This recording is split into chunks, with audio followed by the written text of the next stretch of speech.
Welcome to In Conversation with Brad Wendes, and here for episode 10, I've got one of my favorite YouTubers. We have iCave Dave. So I'm going to hand you over to Dave. Dave, tell us a little bit about yourself. Hello. Yes. So I do YouTube stuff. I make videos on the internet, and normally I sound a little bit less eerie than this because I have a script, and today I haven't. So I've just got to kind of go with it. But yeah, I make videos about Apple and Apple news. I have been doing since 2020. I also have a real job and a real family and all of those things that go along with it. So yeah, I'm not a full-time creator, but I have fun. I mean, I like chatting to people. There's an argument to be made for like those that do it for passion, but probably care a little bit more. I've seen a lot recently. In fact, another one of my favorite YouTubers is a guy called The Den of Nerds, who does like nerd culture, Star Wars and Marvel stuff. And he kind of quit YouTube last night, as a lot of them are doing. Is there like a real pressure and burnout in big creators, do you think? In the big creators, I have a feeling that we all got spoiled during COVID as much as anything else. And there was this great time, especially for people in the UK, where we were all stuck at home, but still kind of getting paid a reasonable amount in a lot of cases. I know people that were self-employed probably didn't have as great of a time of it, but people that were in a normal like 9 to 5 job or with a salary kind of got most of our money still and reduced our costs quite a lot and had a lot of time on our hands.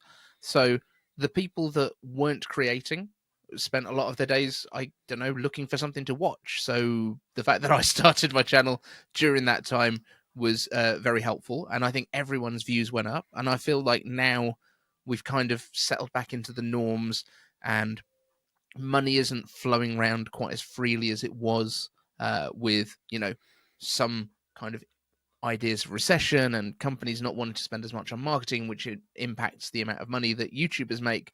So I feel like a lot of them are just kind of like, I'm still working just as hard as I was. I don't have any free time and I'm not making the money I was. So maybe I'll do something else. Like we've had Matt Pat go. We've had Tom Scott has kind of stopped making his regular videos. This might be a bit inside baseball. Maybe other people don't know about all these people, but yeah, I think if it's your full-time gig and all of a sudden you're working as hard and not making as much money, I guess some people are probably looking for the next thing. Yeah. Are you familiar with Ray William Johnson? He was like the biggest YouTuber in the world for quite a while. Equals 3 used to do reviews of viral videos. I'm going to say I've probably watched him, but don't know the name. Yeah. So, I mean, I was watching him way back in like 2008, 2007, when he was a big YouTuber. He was the biggest YouTuber at that time, like the PewDiePie or Mr. Beast or whatever of the period. Mm-hmm. And he put out a video this morning. I watched it saying like he's really struggling to get stuff going because he's got a family, and it was one of these like talking to the camera videos where he's just explaining to his audience why he's not doing daily uploads at the moment. And part of me is like, that's interesting and it's nice, but he doesn't really owe us anything, does he? We watch his stuff for free every day. And I guess that brings me on to you. When I started watching your channel, you were doing daily videos with sub 10K subscribers. So that has to have been for the love. How did you manage to fit in daily news videos with a family? Well, I didn't have to go to work at the time, which definitely helped. Okay. So at the time when I first started, as I say, it was during COVID.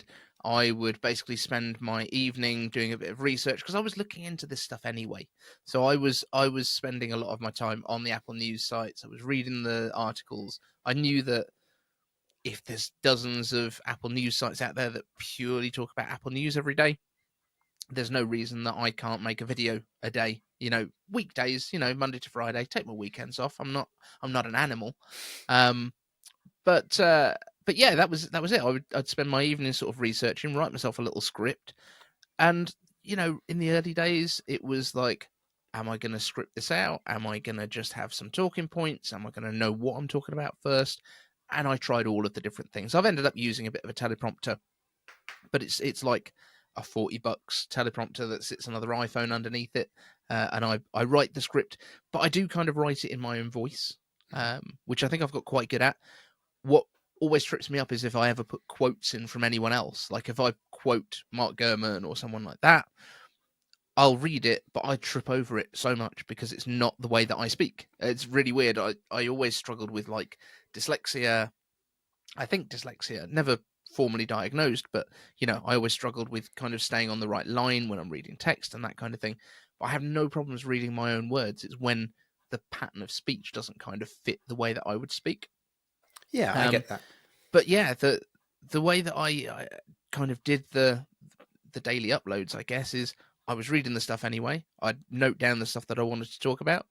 And then I would normally shoot quite late at night. So once the kids went to bed, 10, 11 o'clock at night, sometimes sort of 1 in the morning, depending on how the day had gone.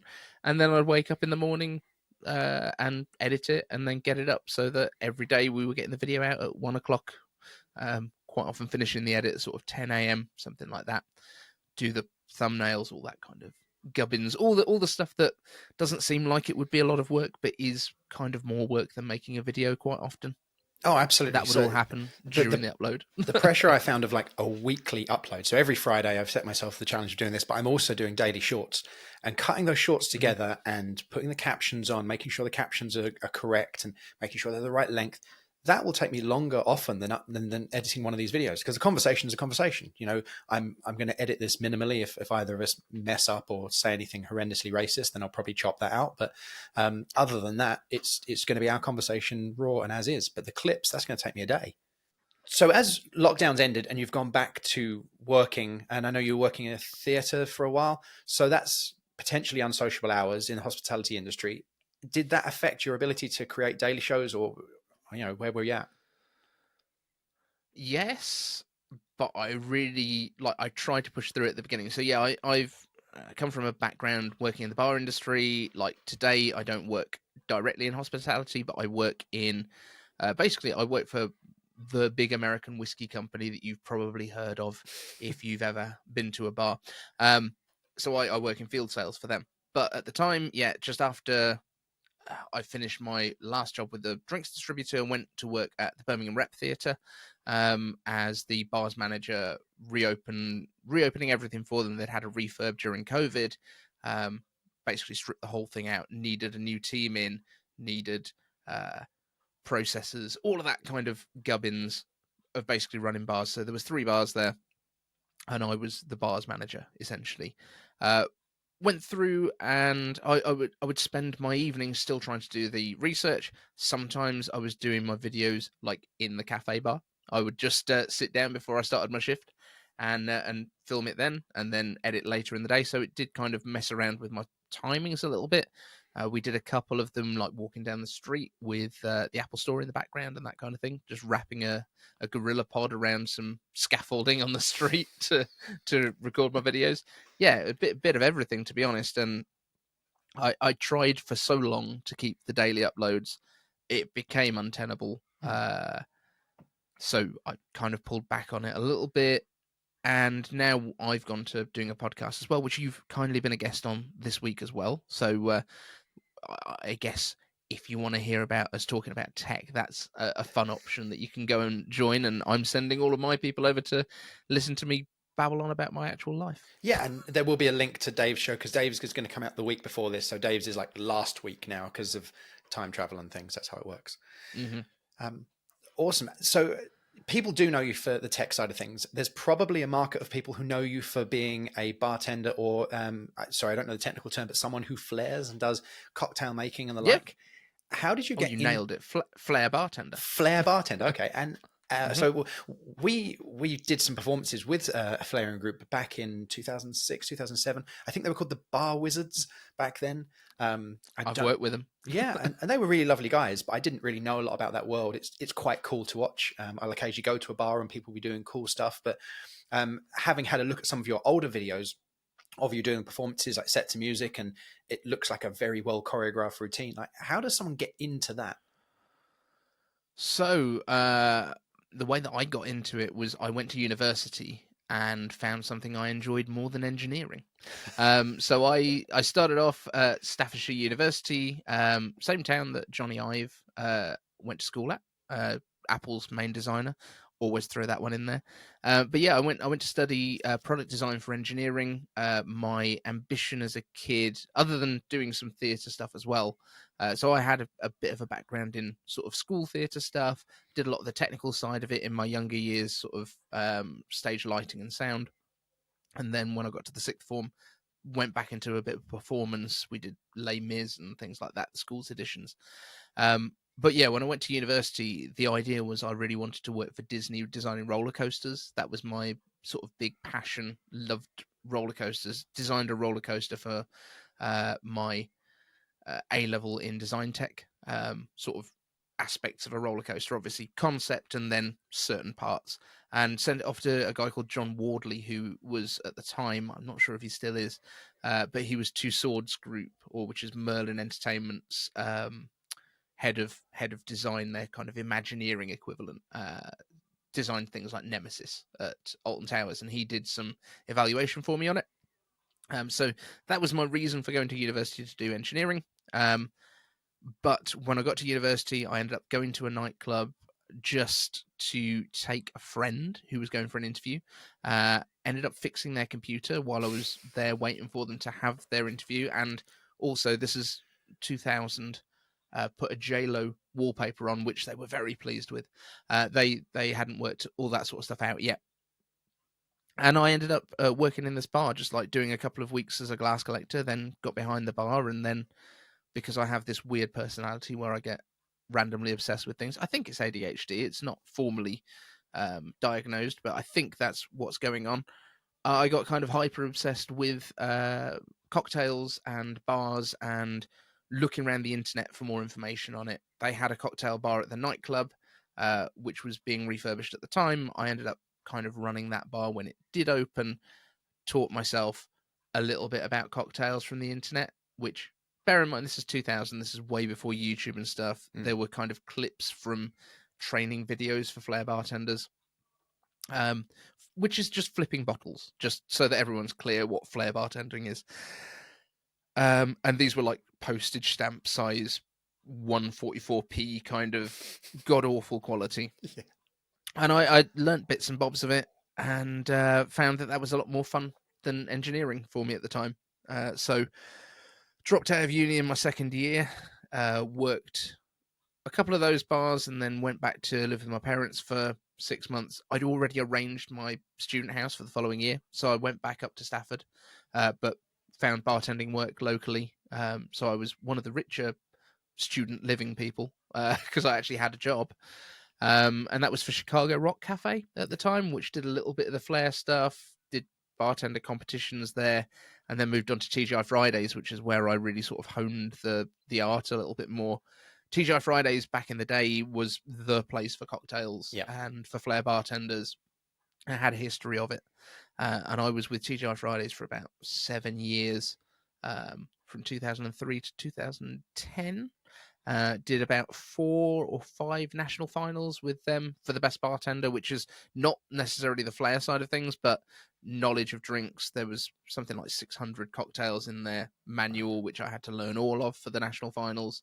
And then there was an element of the flair and the interaction with the crowd and magic, which is something else that I got into a little bit. I'd always been interested in magic as well. Just one of those things that I think I have a little bit of a show-offy personality, which I guess is why I YouTube. That's interesting. There's a lot of performance stuff in there. So you talked about like doing theatre as a kid, and we've had a couple of actors on the show. A guy named Gary, who was on the show a few weeks back, who was in Emmerdale. He went to RADA and he went down that route, but it came from that feeling of like belonging when he joined the drama club at school and finding his tribe. And I know that community creation is something that you've been quite good at, and you've got your experience with Gary Vee. So did you find any kind of belonging in those groups? Were you like looking for, who is Dave? Yeah, I think I would definitely say I was in the misfits at school. So it was actually the drama department at our school used to run what was called the Colbane's Klingon Society. So we had like a little Star Trek fan club. We learnt the language. There was do you remember the old video I say video board game called Nightmare. Yes. There was like a version of that was made with Star Trek stuff. So Wow. like we used to play that at lunchtime sometimes, and we'd learn the language. And I used to hang out in the drama club at school. Yeah, so yeah, we used to do like stage combat stuff in our lunch hours. Fairly unsupervised. I'm not certain it would fly these days. But we had some sabers and stuff, and we'd just have a play. So yeah, I definitely kind of identify with that, and the groups that I hung out with were those kind of the more performery people.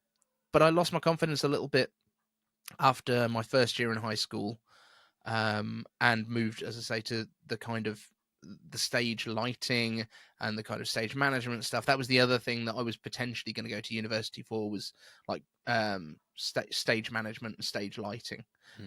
So I've always really enjoyed the theatre side of things, musical theatre especially. I sing, that kind of stuff just really appeals to me. And just recently, I've been incredibly addicted to the music from Has Been Hotel. I don't know if you've seen it on Amazon. No. But it's an animated series, very adult, kind of South Park humor, Avenue Q kind of feel. Okay. It's wonderful. That sounds the right up my music is street. far better than it should be. Okay. I'll get on that. So, I mean, there's so many similarities, and I think that's something that I really like about your channel, because I watch and you just drop these little hints and these little nuggets, and I'm like, oh yeah, no, that's something that appeals to me. That's something that appeals to me. I mean, not just you're a British guy in the tech world, which is unusual. We're of a similar age, I think. So I'm 40, turning 41 this year. I won't ask you to say how old you are, but we're of a similar age, I think. I've got a year on you. Okay, so yeah, we're of a similar age, but with those kind of similar experiences. So I'm not a singer, like absolutely not a singer, and I think my ability to get involved in theatre was hampered by that, because I was always very nervous about singing. I actually sang in front of a group of people recently, and I performed in a version of The Hunchback of Notre Dame, where I had some solo lines a couple of years ago. It was just before little Poppy was born. So I'm trying to get over my fear of singing and singing in public, but that's a very personal thing. So when I discovered like that there was an action side to theatre when I was like 17 and doing combat stunt courses and learning how to fall downstairs and learning about stage combat, my gymnastic background came into a whole new realm, because I was quite a physical person. And I just loved it. And I've always wanted to perform, and I wanted to get into stunts. I worked in the first movie I did was 28 Weeks Later. So I did quite a lot on that as one of the featured zombies. So we had to do like loads of physical stuff. It was great. But I found being on set was a little dull. Like you're there for hours now, and it's quite exciting when you're doing something, but the rest of the time you're just hanging out. And when talking about going somewhere, but when we're talking about community and community building, one of the best experiments in human behavior I ever saw was on the set of 28 Weeks Later. We'd all arrived for a night shoot. It was the first time that none of us knew each other, like all of us people that were going to be in the film. And we've gone in and we've gone through hair and makeup, and we've immediately gone to get some food before the shooting starts. And as we're getting our food, all of the people dressed as soldiers sat together. All of the people dressed as civilians sat together. All the people dressed as zombies sat. We didn't know each other, but I think human beings are just drawn to the similar and drawn to the familiar, which again brings me back to like my love for your channel is because you're a guy of a similar age to me, and then you're singing a song from Hamilton. It's like, well, I like musical theatre as well. You know, this guy's got a lot in common with me, and that community building, I think, is really, really important and engaging with people. So, how do you jump from like being the theatre kid to, I don't know, like a tech YouTuber? Where's the line? So when I first, just first of all, I think we should address the Hamilton in the Room. That song video that I put up was mainly to rib the Americans, because it was for the 4th of July, and I sang "You'll Be Back," which is the King's song from Hamilton, about the traitors. I will absolutely link to it because it's brilliant. Well, thank you. But yeah, in terms of how I got into tech, I've always been interested in technology. When I was a kid, my dad used to be in charge of all of the computers for the kind of school district that he worked for. He was a teacher, and then a head teacher, and now he's retired because obviously I'm old. He's actually older than me. Yeah, and we had when I was a kid, we had the BBC Basics at home. So we didn't start off with consoles. We didn't start off with like a Commodore 64 or anything like that. We had the BBC Basic. So we had like big old keyboard.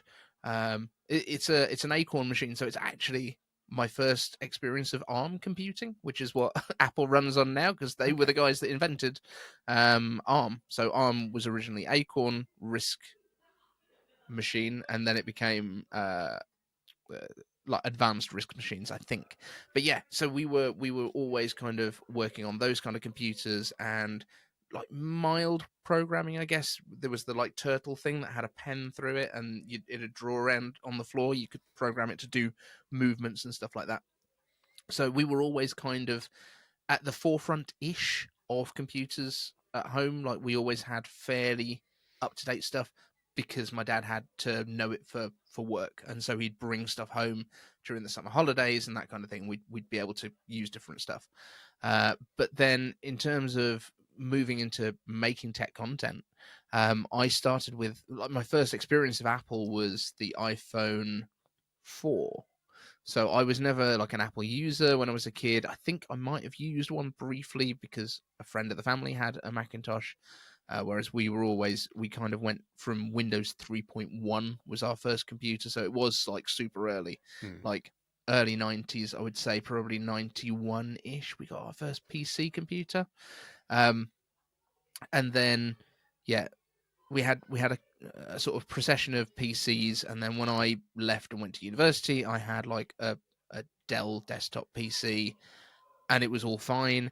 And I was quite early into smartphones, so I had like an O2 XDA Orbit, which had the sat nav built in, and I had the Touch Diamond, and I thought, these are exactly what the iPhone is. The iPhone existed from 2007. Yep.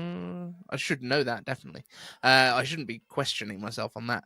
But yeah, the iPhone existed, and I was like, but my phone can do music, and I can do the internet on it, and I can do this and that. And it came to 2010. I went to the Bullring in Birmingham, which is our big shopping centre, and I was in the market for my new phone, needed to upgrade, wandered into the O2 store, and I'd seen this iPhone 4 because it was in all the news, because Gizmodo had stolen one or found one in a cafe. Don't allegedly. And there's All of that no stuff. possible way that Apple would release something that looks so wacky. No, it was awful. Nobody had liked that. Obviously now the most beloved design of an iPhone ever. But still, and in fact I've got one up there somewhere. But yeah, I walked into the O2 store and they had one, and it was at the time when nobody could get hold of them. I just literally went in and went, I don't suppose you've got an iPhone, have you? And they were like, we've got one left. And I was like, oh. And I took it home and I opened it up on my bed, and I was like, I switched it on for the first time, and I saw that Retina display, because it was the first with a Retina display, and it had the selfie camera for the first time, and it had like a 720p video camera, which was a better video camera than I'd ever owned. And I was like, oh, I see now. Like, it was like a revelatory moment of, oh, it is different. Like, this works the way that you would want it to work, not the way that Microsoft wanted it to work. Because all of these phones I'd had before had like Windows Mobile on them and a stylus and all that kind of stuff. And this was just so much more intuitive. And when I took it to work, like, all the people I worked with, this was at TGR Fridays, were like, oh, you've got that. And everyone was crowding around because they wanted to see it, because it was so new and it was so like pop culture, I guess, at the time. It was the thing that everyone was like talking about. And I was like, okay, this is interesting. And then I went, like, I basically got a phone call at the end of September that year, 20. So I couldn't have had it for very long. I think it came out in like June, and in September I got the call to say, we need someone to come and open a bar in Dubai. Do you want to come? And I was like, I'd had a really crap day at work, so I was like, yes, I would. And landed in Dubai on the 1st of November. So it was like a month from getting the first phone call to getting rid of my house, apartment, studio apartment, car, all that sort of stuff, and landing in Dubai in this whole new world. That's incredible. It's interesting you mentioned the iPhone 4 there. The iPhone 4 was the first iPhone that I found desirable. And hot take, you might disagree with me on this. I don't think the first iPhone at the time was a compelling smartphone. I don't think it was a good device. Didn't have 3G, didn't have, you know, the addition to ability to put apps on it. Its impact and what it's become is incredible. But the first iPhone, I didn't think was a great device and wasn't compelling. iPhone 4 though, yeah, that's a nice looking device. I would push back though that at the time, very few phones did have 3G, No, and nobody had an app store. no. But the ability to Like, kind of you had weirdly sideload things. But then I was a tinkerer and I was a geek, so that's what I wanted. And I'm supposed normies didn't, because you just buy a phone and phone people on it.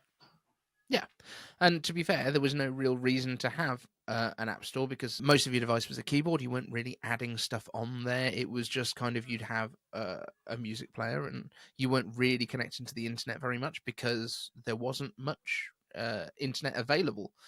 It was the iPhone that actually brought the real internet to a phone. If you think about it, like, you could access websites, but it was web. It was those kind of weirdly cut down versions of the internet.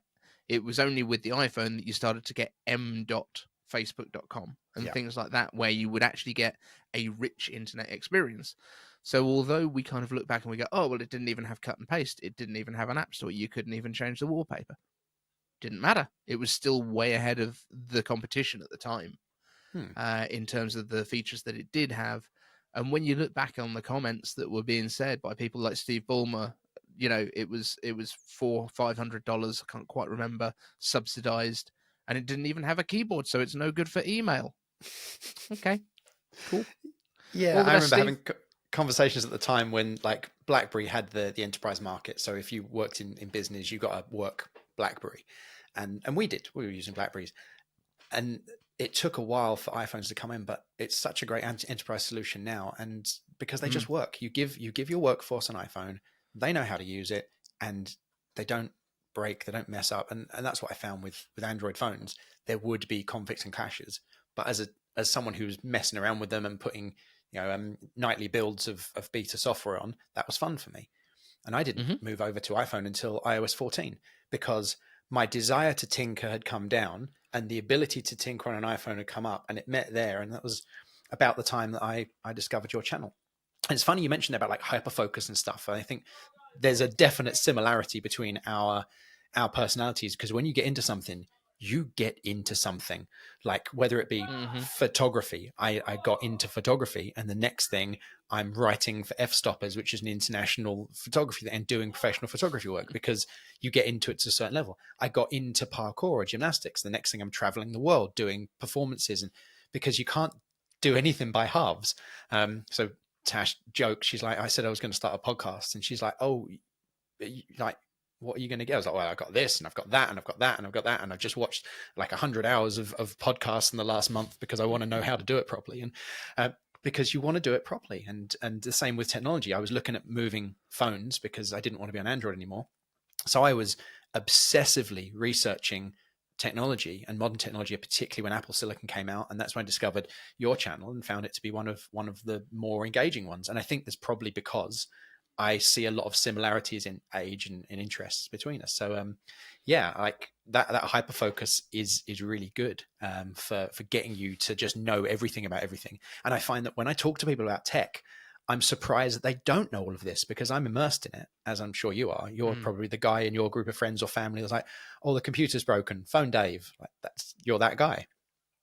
Yeah, absolutely. And the hyperfocus is great. It would just be really helpful if you could point it in a direction of your own choosing, as opposed to it choosing what you're going to be focused on today. Absolutely. So my house is full of half-finished DIY projects because they were hyper-focused and then they weren't all of a sudden, because I really like the initial, the progress that you see when you put up a wall. You know, when you put up like a stud wall and you put the finish on it and you're like, yeah, that's great, I've put the plasterboard on it. It's not going to look that much different when I do the fill around the edges, is it? Or, you know, that's the sort of stuff. And then your brain will not get involved with that. That's why when I was doing the daily shows, I did really well with the daily shows, because it was start to finish, and then I see the results and I see people coming in and enjoying it, which is great. That's where I get my dopamine buzz from. I am the worst person for people to send a product to for review, because I will receive it, I will film the unboxing, I will start using it, and then I'll be bored, and I'll have lost the footage of the unboxing and try and find that again, and then I can't find that, and then it just it becomes really difficult for me to do something if I'm not going to do the whole job now. That's a tricky thing for me. Yeah, and you said something a couple of weeks ago on your show about, like, if you don't film and edit it on the same day, it's just going to sit there and gather dust. And I'm kind of the same. So I've got a few hours this afternoon where I'm going to go through this footage and get something put together and scheduled, because there's a film I shot for my business 3 weeks ago that I've only just taken off the camera and put on a hard disk, and I haven't even looked at it. And that's kind of like, I sort of need that to advertise and market my business. I sort of should be doing that. But actually, I want to film this podcast with Dave, and I've got Crystal coming on tonight, and I want to edit those because that's fun. But it's fundamentally the same thing. It's editing video of me talking for the most part. Yeah, if we could aim absolutely. the hyperfocus, that would be much better. Like targeted hyperfocus would be. If someone invents a drug that can let you do that, that would be amazing. Like, It's the Ghostbusters issue of crossing the streams. I think once something else comes in, you're like, oh, shiny thing. And you disappear off from what you were up to. But yeah. But you did, like, consistently daily videos for a long time. Like, and I can't imagine the battle that would have been with work, family, like having kids, doing the videos. It's time consuming. Yeah, it was somewhere around 18 months, I think, before I missed a day. And that, I think it was about that. And even like over Christmas and things like that. But obviously we weren't going on holidays and stuff like that because of COVID. And we were actually more kind of home-based than most people because of my youngest son in the beginning of 2019 got diagnosed with leukemia. So we kind of shut everything down. We were keeping him in the house already. And then when COVID hit and the lockdown and the stay-at-home instructions came through, we were like, great, because this is already what we wanted to do anyway. So we were actually quite pleased with that. We were obviously, there was concerns because obviously immune system and all that sort of stuff. He was not the strongest at the time. But I would say throughout that first year when he was in his main diagnosis stuff, like I was working in field sales still, and we spent something like 7 weeks in hospital, like 7 weeks of overnighters in hospital, like as a chunk at the beginning for the intense chemo and stuff, and then we were back in hospital. Anytime you get a temperature, if you've got leukemia or something like that, and you're on chemo, you basically go straight to the hospital. Within an hour of seeing a fever, you're supposed to get on antibiotics and that sort of stuff. Just basically blast it to make sure, and then we'll do the tests later to see if it's something that needs to be treated in a different way. But that's like, in most cases, that's what needs to be done. You stay for 2 nights. Once lockdown hit and people weren't out and about, we had probably at least 1 weekend a month, maybe 2 weekends a month in hospital during 2019 with normal stuff going on around. He was 2, he wasn't at school or anything like that. In 2020, once lockdown hit, we had a total of 7 nights in hospital throughout all of lockdown, because turns out social distancing works. No. And not just for COVID, it stops you catching all sorts of stuff, and wearing masks around each other does stop stuff being, pushed around. So he just wasn't getting sick because we weren't mixing with people that were bringing different pathogens and stuff in. The reason that I bring this up is 2020, as I say, was when we were doing the thing. There were a couple of times when I was doing the overnighter with him in hospital, and he was my co-host. So we would film it in his hospital room, doing the Apple News, and he would sit next to me and help me. Like, he's 2, he didn't have that much Apple knowledge, but he was a character in the show, and little Ted popped up a few times, and people used to kind of ask, "Oh, how's little Ted doing?" and all this sort of stuff, because I was quite open about it all the way through what was going on, because the channel didn't start until we already knew that he was poorly, and it was 3.5 years of treatment. And now he's great, and he's a little dancer and doing jazz and ballet exams and stuff. He's 7 now. Brilliant, absolutely brilliant. Now, as a father, I can't imagine what that had been like for you. So I lost my father to cancer back in 2017, and we were his primary carers for a while. So I know what it's like to watch a loved one go through that kind of treatment and be sick, and I know just how much love I have for my little girl, and I can't put those two things together in my head. I can't imagine what it would have been like to go through that. So you guys, like, yeah, that would have been tough, and it's amazing that he's come out the other end and he's all good. The stupid thing is, I can't imagine what it would be like to go through that either, because we just did. And it was just what life is. You know, we were, he had an NG tube, so he had a little nasogastric tube for his meds. He was actually quite well most of the way through. Like, the chemo didn't make him sick in particular. Like, he had to have steroids on like a monthly cycle, and he would get bloated, and he'd like a lot of inflammation and that sort of stuff. But he wasn't like, he didn't come across as a sick kid. It was the fact that he had the NG tube that made you know that he was. And, you know, we would give his chemo every night while he was asleep, because it had to be like with a gap for food either side and things like that.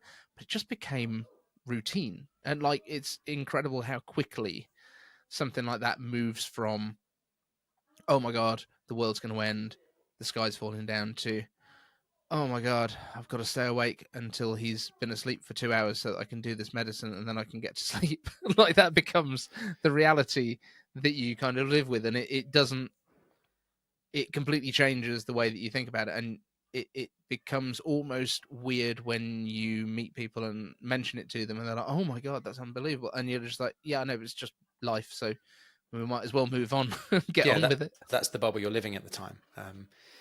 Yeah, it's, so my own experience was unpleasant, but you're right. That is what you're living in, and I guess no one knows what's going on in anyone else's life. You know, if you meet someone and they're rude or dismissive or short with you, you've got to kind of first think what's going on in that person's life, because we don't know. You know, you don't walk around with a big sign saying this is my trauma. But some people are just not very nice people. But you've got to give them the benefit of the doubt. So someone was incredibly rude to me last week, and I got genuinely upset. In a working situation, someone was very rude to me in front of other people, and other people came up to me and said, no, she's wrong, you didn't do anything wrong, don't worry about it. But it really upset me, and it took me a while. I had to go home and like think about it and think, I don't know what day she's having, I don't know what's going on in her life, and with that, it just had to be like, you know what, that's the end of it. You know, I'm not going to lose any more sleep over these things these women said, because I don't know her, you know, and she doesn't know me. But yeah, we can upset people with our words, and I'm not a very delicate person. I got quite a thick skin, but it takes a lot to rattle me. I would say the other quote that I try to live my life by is, never attribute to malice what can be explained by ignorance. It's not my quote. I don't know whose quote it is, but it's a pretty good one to live your life by. Yeah. Some people are just dumb or just don't know what they're talking about, and that's okay. Not everyone needs to. Yeah, absolutely. So I do want to jump back a bit, because I've heard you talk about how you went out to Dubai. So you were like presumably a single guy with an iPhone 4 going out to Dubai to open a bar. How did you find that? Like, because it's a different culture out there. I've been out a few times. I've worked out there. Like, what's it like? It's hard work. It's quite warm. That's one thing that I noticed quite quickly. It is a different culture. We were working 6-day weeks, and we were working around about 13 hours a day. So it was not like a holiday. But we were working for a company called One and Only, which is part of Kersner International, which the owner, not necessarily the most pleasant guy in the world, but he's gone now. But they own the Atlantis at the top of the Palm, that Hmm. huge one that you see in pretty much every video. And the hotel that we were opening was like their premium arm. So everyone thinks of the Atlantis as being a pretty nice hotel, and it's a Hmm. pretty nice hotel. Our one was the one where footballers would stay, and that kind of thing. Like we had, I believe, John Terry, and we certainly hosted AC Milan New Year's, and FC Frankfurt, and like football teams within the bar that I was looking after. So it was called One and Only the Palm. I got a random phone call from I believe a South African guy who lived in London who runs like a recruitment agency, and said, we've been recommended you. We're looking for flair bartenders to come out and work this luxury hotel in Dubai. It's a year's contract. Would you be interested? And I went, mm-hmm, yes, please. The salary sounded better than it was, because obviously, like, they cover your accommodation, all that kind of thing. I didn't earn a huge amount of money. I didn't earn no money, but things in Dubai are expensive. Everyone goes, oh, there's no tax. Correct, but everything's just expensive anyway, because the way that the government works over there is they basically collect all of their money through the rent of the shops, because they own the shopping malls, and your mobile phone, because they own all the mobile networks, and all of that sort of stuff. So kind of there's no tax, but it's just built into everything, because they still have to pay for roads and trains and all that sort of stuff. But yeah, like the culture over there is it's a hard work culture. Only about 10% of the people that live in Dubai actually are sort of Emirati, I guess is the correct word. So like locals, they're just called locals there. But 90% of people have gone over there to work in various different places, and people like myself and one of my colleagues that I went out there and knew the guy that I was living with, but didn't know before we arrived that we were sharing an apartment who I was going to be living with. Right. So it was another flair bartender called Dean, who was very good. And then like you got all your French chefs that come over to run it. So our executive chef at the hotel was a guy called Yannick Aleno from Le Maurice in Paris. He's got 3 Michelin stars there, so he's pretty good. Wow. And then there was 4 outlets that we were kind of overseeing, looking after a little bit. Myself and Dean worked with a consultant to create the menus and all that kind of thing. And then just before the outlet that I was going to be working in, which was the 101 on the Palm itself, so we were like right at the bottom of the Palm. It was like a marina bar. Just before that was about to open, the manager that they'd hired for it got fired. So I ended up being the manager for it actually opening, Wow. which Okay. was not what I was expecting and not what I was qualified for, but we got it open, and it was all good. I ended up staying as sort of a management part of their management team throughout that year. Came back slightly early because of Ramadan and things like that, because everything closes. Mhm. So yeah, it was an experience. I used to spend my days off, like I had to have a BlackBerry while I was out there as well, because that's what everyone used at the time, because it's 2010, 2011. And because I had a UK phone, it wouldn't work on the networks over there, so it was essentially an iPod Touch for a year. But yeah, had a BlackBerry while I was out there, and that was all fine. BB Messenger, that was a thing at the time. Yeah, I really enjoyed my time. Wouldn't want to live and work there again. I think the way that they treat a lot of the workers, not us, but the workers that have come over from India, Sri Lanka, Eastern Europe, Russia, not particularly good. They don't earn much money. They live in dorms. Those are the people that are kind of doing the grunt work over there, and certainly like people that are doing the building work over there don't have a great time of it. We were looked after very well.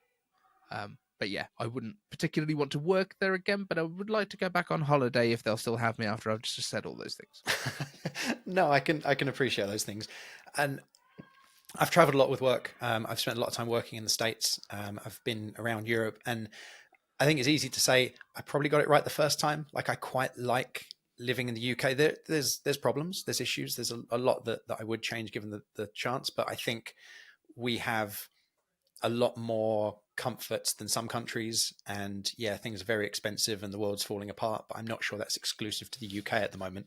I think I'd rather be here than anywhere else right now. And, I speak the language, which is great because British people don't speak other languages because no one teaches us. No, we're terrible at languages, and yeah, I think that's right. I think the UK's got a very good balance of the freedoms and the welfare state as a thing that is very useful. And without the NHS, we would have been financially ruined with what went on with Ted, with my eldest who's got diabetes. So like we're provided with Dexcom sensors and Omnipods to deliver his insulin and all that kind of stuff.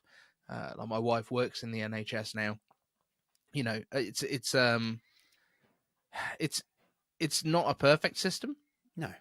But I've not seen any that are better yet. No, it baffles me when talking to American friends about healthcare because some people, some of them feel very, very passionately about various things, and it's very hard to, I think, have a debate with people from other countries about things that are so ingrained in. So, like trying to discuss firearms with an American is just a very different culture out there, and it's not a topic I'd like to delve into, but as an example. And the same with healthcare. I've got Americans I speak to that will say, well, we don't want socialism, we don't want socialist healthcare. I'm like, but what is the insurance system other than a lot of people paying into a big pot so that all of you get treatment when you need it? It's the same thing. It's the same thing, only someone at the top is making money at it. So it's a more efficient system if everyone pays in national insurance and it's run by the government. There's arguments that governments aren't that efficient, but certainly rather be doing that than paying it to a private company. But that's my opinion. Yeah, and definitely when you look at some of the American TV shows that deal with medicine, deal with this really well. Things like The Resident and New Amsterdam. I don't know if you've seen either of those, but they're very much sort of fighting the fight of this is why there are issues with this. Scrubs has done the same thing in the past. Excellent show. Yeah, Scrubs probably my all-time. Yeah, I would agree.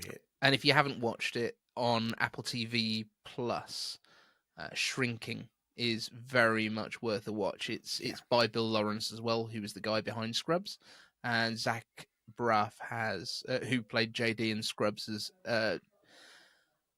directed several episodes.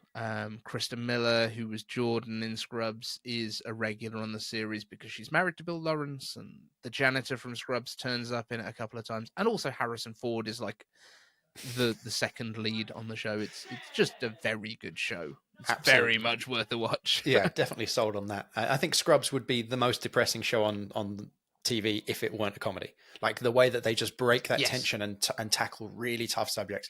Great show. Absolutely worth a rewatch or a watch if you haven't seen it. But everything becomes politicized, doesn't it? I mean, people start talking about something they believe in strongly. And again, jumping into politics a little bit, watching your show, I've heard you say things that give me an indication of kind of the things you believe in. I'm not going to put words in your mouth, but I've heard you talking and espousing about the values of hard work and the values of sort of personal responsibility, which are traditionally quite conservative ideas in business, that if you're failing, it's no one's fault but your own, and not blaming others. And I think that's noble. But I also hear you talking about things like social values and being tolerant, and obviously your partner working in, or your wife working in the NHS, so is obviously a very caring person, and I've got nothing but respect for that. And I think that indicates in the UK we can have beliefs that are at different ends, and you can have personal beliefs. Whereas when I talk to some of my American friends, it's almost like if Donald Trump were to say the sky is blue, then anyone who doesn't support him would start saying, no, the sky is actually teal, because they don't want to agree with anything he says. Whereas actually, even a broken clock is right twice a day. And I think that polarizing side of things we don't get so much over here. Like if your political party believes that thing, you have to believe that thing, whether it's right or not. And I think we're more willing to question our government over here, or more willing to question our parties. Yeah, I definitely agree. And there is no question in my mind that I'm a Labour supporter. I'm a member of the Labour Party, which, for anyone listening outside the UK, that's the left. It's everything in the UK is kind of supposed to be centre left or centre right. The Conservatives seem to be lurching a little bit further to the right than I think anyone is really comfortable with, apart from, well, some people. Anyway, moving swiftly on. Yeah, I'm definitely. I think where it becomes difficult is, as you say, I am a proponent of hard work, but only to the degree of I'm not a religious person. I'm an atheist, like outspoken atheist at times, annoyingly for people. But the reason for that is I don't think you should blame stuff that happens in your life on, oh, it was the plan. Like, this was just my fate. I don't believe in fate. I don't believe in those kind of things. What I believe is, if you want to do well at something, like if you want to have a YouTube channel that succeeds, it's not about luck necessarily.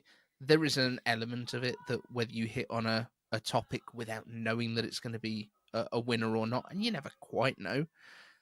But I think if you put the work in and you keep working at it, you've got a much better chance of succeeding than if you try it for about 6 weeks and then you say, oh, I'm not one of the ones that the algorithm, like I never blame things on the algorithm, like, which is what a lot of people seem to do. So, the algorithm hates me. Oh, I've been shadow banned. No, you haven't. People don't want to watch your stuff. Like, that's all it comes down to. Your stuff isn't entertaining people enough, or you haven't packaged it in a way that makes people want to watch it. Like, this is the problem with YouTube, is that if you don't get the thumbnail and the title bit right, doesn't really matter how good your video is, because nobody's going to see it, because they're not going to have clicked it. It's a horrible system, but it's the system we have. And I always think you've got to work within the rules that you've got. I've always been like a rule follower. I'm not like a disruptor as such, I don't think. Like, I always try and work within the frameworks that I'm given. But yeah, I think that's my thing, is like, I don't want to blame other people for stuff, which I know kind of sounds like the conservative thing of taking personal responsibility, which is again why a lot of Americans don't want socialized healthcare, because they're like, well, why should I pay for someone else's healthcare? Well, that's what insurance is anyway. Yeah. Like, you're working on probabilities of who's going to get it, what are the chances of me getting sick. If you want to pay it all out of pocket at the time, go for your life. But that's, it's going to bankrupt people. And when it costs you 20 grand just to have a kid, that doesn't seem ideal. Well, Breaking Bad would be a really boring show in the UK, wouldn't it? Yeah. Yeah, he'd just go to the cancer ward. He might have to wait a couple of days. There's queues. Sorry, we love a queue in the UK anyway. Oh, we're very good at it. And tutting if someone pushes in. Like, we're very polite people. Yeah, I mean, there's a lot to unpack there about, the difference in culture and society. And I forget who wrote the book, but so again, let us know if you know. But there was a book called If Only They Didn't Speak English. And it's about the differences between American culture and British culture, and how incredibly different we are. And we do draw similarities, whether it be politically and socially, simply because they broadly look the same as us and they broadly speak the same language as us. But actually, we're probably as different to the Americans as we are any country in Europe, and certainly, some countries that are even further afield. Just in those, the founding principles. There's a reason the founding fathers wanted to, or they wanted to break away from us, because they didn't want to be like us. Mm-hmm. And I think one of the things that Gary Vee's said in the past as well is, in a country where everyone is either blue or red in terms of their political beliefs, like, the answer is purple. Like, empathy and somewhere in the middle is probably right. Yeah. And politics is a difficult one. I don't want to spend too long on it, but it's again nice that again we again broadly have similar beliefs. My local MP here, so we are based in Whittam in Essex. That's where we are. This is where this office is. This is where my business is. So our local MP is named Priti Patel. Now, for anyone outside the UK, she's quite right wing, probably fairly disliked as a politician nationally, and interestingly, as a second generation immigrant herself. I I think by her migration policies, her parents wouldn't have been able to come to this country. I don't quote me on that, but I'm sure I'd seen that. And so she's an interesting character and doesn't align with my own personal core beliefs. I have to say, though, as a local MP, she gets involved in everything. And I regularly meet her. She comes to business meetings. She'll always stop and have a chat if you see her in the street. And it's jarring because I want to dislike her because I don't agree with her politics. And I look at the stuff that she's spouting and I think I don't agree with any of that. But she will come along when we run a project feeding kids from low-income families through the school holidays. She'll come down and be interested. Now, a cynic might say that's because she wants to keep her job.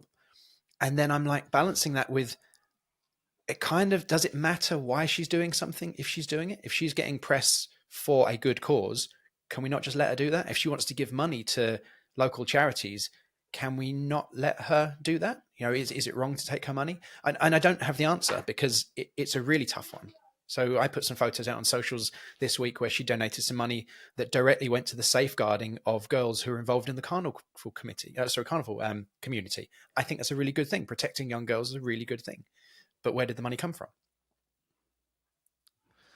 Yeah, I would say applaud the good things and criticize the bad things. Like, yeah. Focus on the actions as opposed to the people. Like, people can hold multiple positions on different things, and we might not agree with someone's views on certain things. Like, I am not. I know you mentioned like gun ownership in the States earlier. It seems like a really easy thing to say. Every other country in the world where not everyone's got guns, or there's not more than one gun per capita, has a lot less mass shootings, you know. But there are almost certainly Americans that I've chatted to in the past and agree with on most things. We probably don't agree on that. That doesn't mean that we can't get on. Exactly. And I think that by celebrating the things we have in common is far better than disagreeing over things that fundamentally don't make a huge impact in our lives. I want to talk about being funny now because that was heavy. So now you've gone from being like a bartender, a flair, and recently you did some stand-up comedy for charity, which is amazing. How was that? And where's it going now? What is it you want to do with that? Kind of petrifying is the answer to the first part. How was it? The way that I ended up doing it, it was one of those Facebook adverts. It was Ultra Comedy, which is a charity thing. Originally, it was for cancer research, which is obviously what sort of drew me to it in the first place. Mm-hmm. Went along for the first session because basically the way that it works, you have an 8-week training program where you work with an established stand-up comic throughout those 8 weeks to do the very basics of what is comedy, what are the different styles of comedy that you can do, you know, brainstorming. Are we going to do characters? Are we going to do, you know, observational comedy? Is it going to be absurdist? Is it going to be all of these different ideas? And then we went through some like news articles and tried to find funny, you know, it was almost like being on Have I Got News for You, where you're kind of responding to a headline, all that sort of stuff. But over the sort of final 4 weeks, you were just honing your set. We had to do 5 minutes each. They allowed us to work for whichever charity we wanted to in this case. So they changed it from being just cancer research. I actually did, and I changed it to the Birmingham Children's Hospital, which is the one that's looked after my kids, which is obviously close to our hearts. Mm-hmm. And yeah, basically put together a 5-minute stand-up routine, which I've put up on my channel as well. I did a bit about tech towards the end of it, and a bit about sort of observational stuff around shops and things like that, which again, like anyone that wants to watch it, it's out there. I think you can probably even still donate if you want to. But yeah, it was 8 weeks of that, and then the one show which was in front of about 300 odd people, something like that. So it was quite a good crowd, because most comedy gigs are in front of about 12 people. So for a first time to be doing that was quite interesting. The pro comic who was training us also opened and sort of compared the night to introduce everyone, and I was first up. He kind of put the running order together. In retrospect, it seems that they put the stronger comics at the beginning and the end, so that you've got So that was quite a compliment to me that I opened the act, and the lady that closed the show was incredible throughout the whole thing. So not surprised at all that she was closing. She was hilarious. But he came out to warm up the crowd, and I was backstage, obviously soiling myself, and I was listening, and I realised that he was picking on my dad in the audience, which was brilliant because then I got to go out and I think my opening line was, "I just want to thank my dad for warming up the crowd today, not James, Bob, the teacher from Clacton." So it was really funny. It got the crowd like on my side, so then I could go into my material. 5 minutes feels like a really long time when you're writing it. I have to say that's one thing. I've done one more gig since then, which was just like an open mic kind of thing in the weirdest pub in the world called the Hollybush in Stourbridge up in Birmingham. I genuinely thought the people running it had broken in to this pub. There were no lights on. He was walking around behind the bar with his phone light on to try and find the cans that we'd asked for. It was a very strange experience, but yeah, I've really enjoyed it. And what I'm trying to do with it is incorporate the writing stuff that I got from it into my videos as often as possible. Now, because I'm doing it on the fly and it's very, very quick turnarounds on the videos, there's not a huge amount, but I do try and keep it light and throw in some lines here and there. There's normally 2 or 3 jokes in a video that is 8 minutes long, so it's not a comedy video, but I try and kind of include some of it in there. And do you want to do more stand-up, like getting out there in front of an audience? It's not something I've ruled out. It's not something I'm focusing on at the minute. I did really enjoy it. I had a great time, and I went to a bunch of like local stand-up nights afterwards to kind of watch people that are doing it more regularly and kind of try and get a bit more of a feel for the craft and things. It's something that I will probably come back to, but right now I want to kind of get my channel back on an even keel because it's lost some focus recently. I want it to come back to being a bit more regular, sort of 3-4 videos a week, hopefully. We're coming towards the end. We're a little over an hour, and you've only just dropped a bomb that your dad's from Clacton. How did I not know that? Because I live in Colchester, so I could probably throw a stone and hit their house. Is that where you're from originally, down here? Yeah, so I grew up in Clacton. My parents came from the East Midlands, sort of Nottingham, Derbyshire kind of area. Went down to Clacton to study at the Colchester Institute to do teaching. Yeah. So yeah, my dad used to run a school called the Mayflower over in Dovercourt. Yeah. As the head teacher there, and Can Hall in Clacton, he was a deputy there. And my mum was also a primary teacher too, mainly doing supply while we were kids, and then a couple of terms a year doing reception and stuff. But yeah, I grew up around Clacton. My dad's always at Colchester Zoo. Yeah. Probably run into we have season ticket. We've got gold passes for Colchester Zoo. My little girl absolutely loves it. It's a fantastic zoo. We're spoilt growing up because you go to other zoos, you're like, oh, this is a bit rubbish. Colchester Zoo is a fantastic zoo, and they really care about. It's really good. Yeah, it's great. Well, and suddenly Clacton Pier is good as well. Yeah. I mean, I don't go to Clacton that often because it's Clacton. Why would you? Yeah, exactly. But next time you're down this way, hit us up. We'll go and explore the wonders of Essex together. But the zoo. We go to the zoo. Yeah, we've got a pass. Thank you so much. I mean, before we finish up, could you just tell people where they can find you and where they can find more about iCave Dave? Yeah, so I'm all over the internet. So it's iCave Dave on YouTube, iCave_Dave on Twitter or X, whatever you decide to call it this week, and Instagram. I'm also on TikTok, which I don't really do anything on at the minute, but I'm thinking that's going to be a little bit more of the kind of lifestyle-y stuff, and maybe, I don't know, maybe I might have recorded some harmony singing the other day of Excellent. That Has Been Hotel stuff. Sort of arranged a little tag, because barbershop, that's the other thing that I do. I sort of sing harmony with people. Yeah. So yeah, you can find my weirdness on there. Excellent. And I'll put some links to like loads of your stuff down the bottom. So like definitely your 4th of July song and links to your channel and things. And but thank you for coming on. It's been absolutely fascinating getting to know a little bit more because. Like I said to you off camera, I watch your show pretty much every day. So for me, this isn't unusual having you on screen talking, but you've never actually spoken to me before this morning. So it's been really interesting getting to know you. And I think it's going to be a great episode. So thank you so much for coming on to my channel that has 40 subscribers when you've got your 12.5K or whatever it is. I'm playing with the big boys now. I mean, I'm not quite the big boys yet, but yeah, no, absolute pleasure to come on. Really enjoyed it. Thanks so much for having me.